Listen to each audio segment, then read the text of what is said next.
Hey everybody, welcome back to my channel. So today we are at my desk because we are doing a video that I originally joked about doing with my patrons in the Discord server, and then it turned out it's something that some of them would be interested in seeing, and so this is for them. Hopefully more of you are interested in this video, but I'm very excited to make it. We are going to be tier ranking all of the TV shows that I watched during maternity leave. So this is some of the TV shows that I watched whilst I was off work pre-baby being born, but most of these have been watched post-baby being born, whilst breastfeeding on the sofa, whilst he's just been asleep on me on the sofa. And you know, as long as that TV remote is within arm's reach, I have some entertainment. So I've got 13 TV shows to tier rank and review for you today. But before we get into ranking these, we have to introduce the tiers, of course. At the top in the green is the like yes, yes, yes, love, excellent, and down at the bottom in the red is not so good. So our bottom tier is 1 centimeter dilated. Now this is when, you know, they just put in all of that work to make the show, but also you've put in all of that work to watch it. Disappointing result. Heartbreaking. Heartbreaking. The next tier is the dirty nappy. It's shit, but it's your own baby shit, and you could talk about it in detail for hours. And in fact, sometimes it's all you can really talk about. Next up, we have nap trapped, and this is when you just succumb to your fate of being trapped under a sleeping or feeding child, but also when you succumb to your fate of watching a TV show you're really not that invested in, but you just have to see where it goes because you've already watched so much of it, even if you're really just not enjoying it that much anymore. Then next up, we have gas and air. Now this shit felt good at the time, however, you don't remember much of it. So if somebody is like, oh, have you seen this show? And you're like, yeah, I loved it. That's the end of that conversation because you just don't remember what happened. Oops. Next up, we have My Baby, because My Baby is excellent. And the criteria to make it up here is this TV show better than just watching my own child sleep? Is it more entertaining than that? Because I could watch Rowan sleep for hours. He is adorable. And finally, our S tier, our top tier that we are ranking these TV shows with is 4 hours sleep. Now, my baby likes to wake up a lot in the night, and I don't really get more than 2 hours sleep at a time these days. However, occasionally we get a 4 hour, and I feel fucking fantastic. And so that feeling of feeling fucking fantastic, if the TV show made me feel rejuvenated in that way, right to the top. Those are our categories. Are we ready? I'm very excited. I've got 13 TV shows here, and we're just gonna get into it. We're just gonna go. Starting with, actually, this is the most recent watch, and that is The Sandman on Netflix, which is based off of Neil Gaiman's comics, The Sandman. I've not read the comics. I went in very blind to the TV show, and oh my goodness, this one is going straight up into 4 hours sleep. No question, no question. It's dark fantasy. I did not really know where this was going. There is an ensemble of brilliant characters. Like, I thought that the big bad of the series was a certain character, and then that character got defeated like halfway through the series. And I was like, wait, there's another big bad? Like, there's just so many different strands, but it all like pulls together so beautifully. And then there's also like the odd episode where you're just like focusing on this one storyline and it feels like a side quest, but it's just done so well that you're just like completely immersed in this side quest, and then like you get back onto the main quest, and oh, so good. I've not even said what this show is about, but I feel like a lot of you nerds will know and will have heard of it and maybe even read the comic. But the Sandman is the anthropomorphic representation of dream, and he gets captured by a human for over 100 years, and his whole kingdom goes to hell. No, actually, no, it doesn't literally go to hell because hell is in the show, with Lucifer being played by Brienne of Tarth. So good. The casting in this show. The Sandman is incredible if you like your fantasy. Ooh, the representation of death. So good, so good. I could go on about this show for ages, but let's move on. Next up, we have Taskmaster. Now, I love Taskmaster. This show is hilarious. Get a bunch of comedians, tell them to do silly tasks, hilarity ensues. I can't remember what number season we're on, like 10 or 11 at this point. The newest season came out whilst I was on maternity leave, so Dan and I obviously watched it. However, this is definitely going into gas and air. It's one of those shows that is so funny, so good, but I find it very easy to zone out of, especially with having a baby, and just it would play in the background a lot, and then Rowan would be fussing and I'd need to like swap boobs and would need to like deal with him and, you know, play with him or whatever. So I don't remember much of the last series, but I remember thoroughly enjoying it. Judy Love, excellent. She was so funny. Do I remember any of her jokes? Do I remember any of the things that happened really on that series? No, but I remember her being great. And who else was on it? Sophie Ducar, is that her surname? She was also excellent. I liked her outfits especially. There you go, that's all I can remember. It was a great show. Good times were had. Right, next up we have Formula One Drive to Survive. This is the Netflix documentary series about Formula One.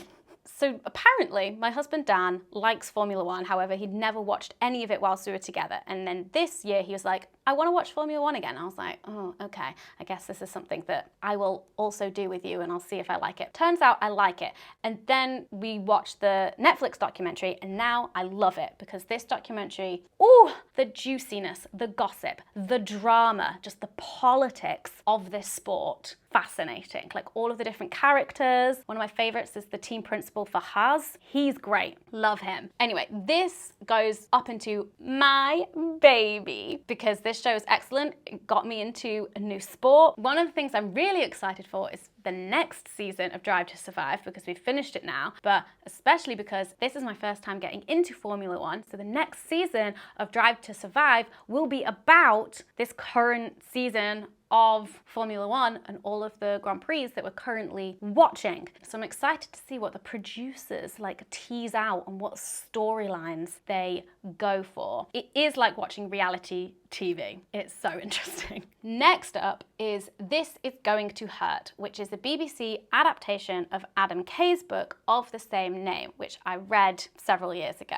And this is going straight up into 4 hours sleep. This came out whilst I was still pregnant, but I avoided it. I could not watch it. I'd read the book, loved the book, a bit of gas and air with the book, like don't remember that much detail, other than it being quite traumatic. The book is set on the Obs and Gynae ward. It's the real life experience of Adam Kay as a doctor, and the stuff he sees is not stuff that I wanted to be exposing myself to before I was about to give birth. Only recently did I feel ready emotionally, mentally, to embark on watching this TV show because I'd heard such good things. Yes, I did burst into tears from the first episode, and basically I think I cried in every single episode of this show, but oh my goodness, it is so good. Content warning for medical stuff and anything and everything that could possibly go wrong with pregnancy and birth.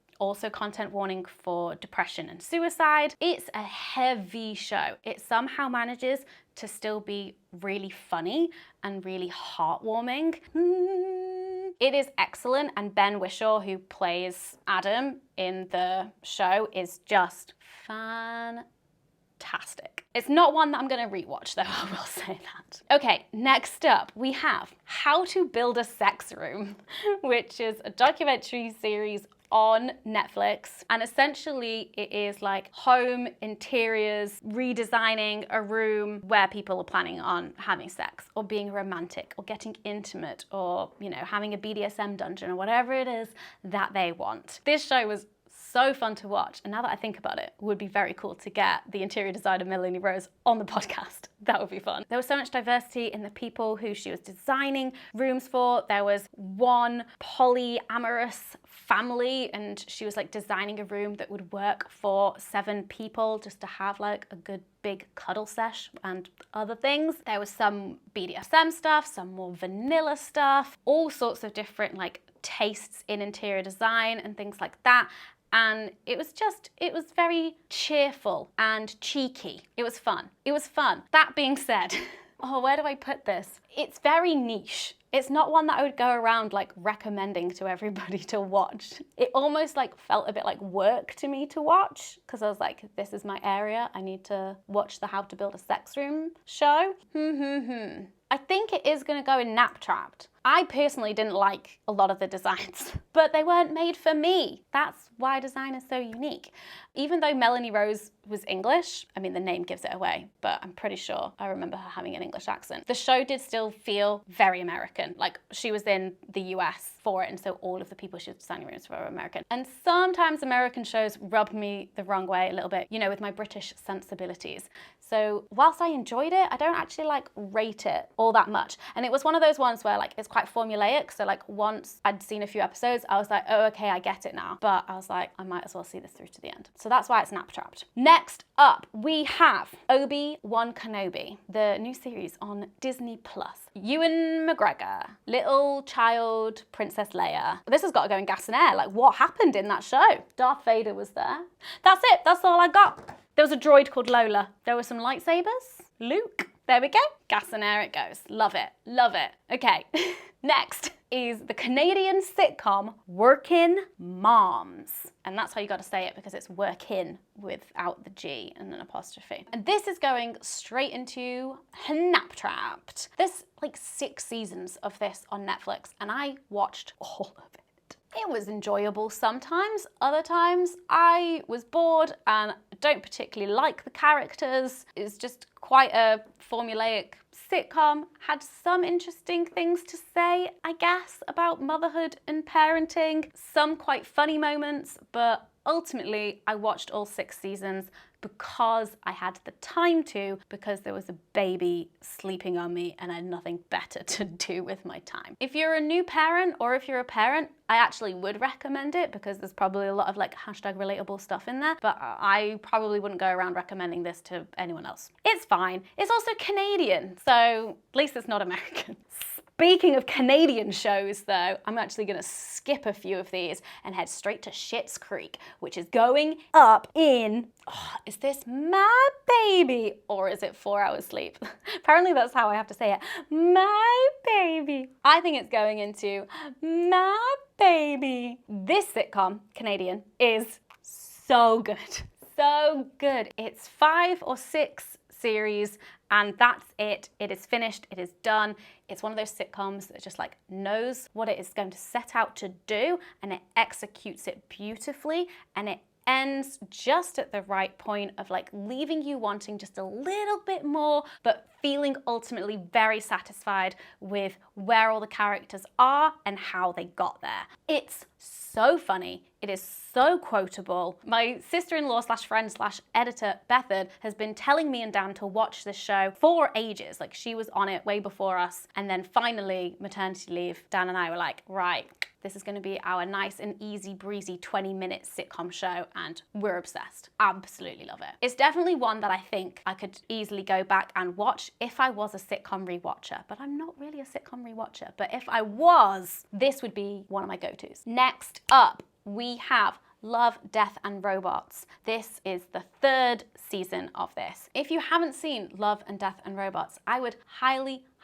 recommend if you're into sci-fi. It is an anthology series of lots of different short animated films, all on the themes of love and death and robots. The first series that they put together absolutely blew me away. It was also just like so refreshing to see different animation studios and different like styles of animation because I feel like my brain has just been co-opted by Disney and Pixar, and so that is the only style of animation that my brain thinks exists, but that's not true. There's so many different styles out there, and this is just like a wonderful showcase of all these different stories, all these different styles of animation, and it is just excellent. The 3rd season of this was recently released. However, do I remember any of it? this one's going in gas and air. Because it's one of those ones where I'm like, I love this show. And I do regularly go back to some of the short films, especially from that first season, and rewatch them, especially like introducing them to other people. I'm like, oh, you have to see this one, it's really cool. I'm like racking my brain, I'm like trying to think of a single one from this third season that I'm like, do I remember that? They revisited the like 3 robots that were like tourists visiting like a post-apocalyptic Earth, but it wasn't as good as the one that they did of that in the first season. And that's all I can remember. So it's going in gas and air. Next up is another show about parenthood, and this time it's a British show. So, you know, it's going up in 4 hours sleep. Holy hell, Motherland is excellent. It is painfully cringy. Think like the In-Betweeners cringe British humor where it physically hurts. Like Dan had to stop watching it. He was like, I can't actually do it anymore. It's too painful. He stopped watching it because it was too cringe. I persevered. There are 2 seasons of it on Netflix, and there's a 3rd season that exists out there somewhere that I don't have access to and I really want to watch. But maybe Netflix will get it soon and then I can watch it, fingers crossed. But this show basically follows a bunch of middle-class mums and one dad. Their kids are a bit older, they're kind of like primary school age, and it's so funny. Just like the politics of middle-class parenthood. It's so painful to watch, but in like a good way. It hurts. It hurts. Do you know what? I'm going to revisit How to Build a Sex Room. And whilst it looks like I'm moving it down, I am moving it down technically, but I just think the dirty nappy category is actually more relevant to how I feel about it, which is that it's shit, but it's my kind of shit. And I will talk about it for ages. So like in terms of the relationships, the sex side of things, and they go on these like little excursions with each of the couples or the group and see how they feel like having like these new experiences. Like maybe they go visit a dungeon, or maybe they go to a sex toy shop, or maybe they do another activity thing. So there's a lot for me to talk about with it, which I love, but it is also just like one of those shit interior design shows that you love watching because it's a shit interior design show. That's how I feel. Right, next up is Everything I Know About Love, which is the BBC adaptation of Dolly Alderton's book of the same name. I feel like this is going to get me into trouble, but I'm putting it in 1 centimeter dilated. And that's because it just does not speak to me. I feel like I put in a lot of work watching it. Like it felt like effort to watch it, and ultimately I did not care. And it was a bit of a disappointing result. I'm personally also not a massive fan of the book. I know a lot of people like are fully obsessed with the book. I think it doesn't speak to me because I've never been someone who has like one friend who is their world. I've always had like lots of best friends. I'm more of a Mindy Kaling, where it's like best friend isn't a person, it's a tier. That's definitely more of my vibe and approach to friendships. And so when there's a storyline that is about like an intense friendship where it can be like as intense as a romantic love, I do not relate. And so that's why it's going down there for me. I also felt like the addition of the 2 other roommate characters, they didn't hit for me. I can't remember if they really featured in the book or if they were kind of like put in to kind of like flesh out the friend group a bit and also like add a bit of diversity. But yeah, it didn't really do it that much for me. And also I don't know whether it was something about watching a TV show about young women in their 20s partying hard in London whilst here I am now 30 years old with a baby on me and just being like, how times have changed. One thing I really did love about the show though was the character Birdie, who's like a young British Jewish woman, and you don't really see many of those on telly. So shout out to Birdie, shout out to all my young British Jews. We're here. We have someone on telly representing us, how exciting. But there was this conversation with Birdie's mum about this pressure for her to like date a Jewish guy and a lot of the like guilt that kind of comes along with like not passing on your Jewish heritage and the traditions and like keeping us alive essentially in its rawest terms. And that I can somewhat relate to, not the pressure from the parents, but there's the more like knowledge about the identity that I have and the importance of continuing that. Next, The Wilds. Season 2 came out right at the beginning of my maternity leave, and this was was kind of disappointing. Season 1, obsessed, loved it. Season 2, what else really happened? I couldn't stop watching it. It was interesting. It ended on a massive cliffhanger, and now I've gone and found out that it's been cancelled. So I would have loved to seen how this whole show ended. I think it's going to go in nap trapped because it is one of those ones where I'm like, I'm invested now. I have to see how this ends. I'm never going to now. But I do love The Wilds. It's about a group of teenage girls that get stranded on a desert island after a plane crash, but is it really all as it seems? And it turns out they're actually part of this like feminist social experiment, and ooh, it's spicy. It's good. But season 2 didn't hit in the same way that season 1 did, which is why it goes in nap trapped. The final one, Stranger Things, season 4. This is going straight up into 4 hours sleep. Fan-fucking-tastic. I honestly couldn't tell you really what happened in Stranger Things season 2 and 3. If we were rating those, they would be in gas and air, because I'm like, yeah, good. I feel like I enjoyed it at the time. What happened in them? No idea. Season 4, just like, so good. On par with season 1, just like really like hit in the right spots. Fantastic storyline, the way it kind of like wove all together. Terrifying villain, still having nightmares about Hector 1 Vecna, you know. Is that a spoiler? Oops. Thoroughly excited to see how they round this all off and finish it up in season 5. The only bit that I didn't really like about the show was the adults doing the Russia storyline. That felt like it didn't even need to be there. Like, what impact did it have on the whole story and the whole quest? I don't know. I'm not sure. Am I missing something? Oh my goodness, this season was just like thoroughly exciting, adrenaline pumping, creepy, proper scary, like the way that you want Stranger Things to be. Lovable characters. Dusty Bun and Steve, those two, I love them. And there we have it. There we have my tier ranking of all of the TV shows that I watched during maternity leave. Honestly, I'm not mad about the distribution. Like, most of the stuff that I was watching, I really enjoyed. And so I feel like that is good. Have you watched any of these shows? What did you think about them? Do you agree, disagree with my rankings? Let me know in the comments. I hope you're doing well, and I'll see you in my next video. Bye!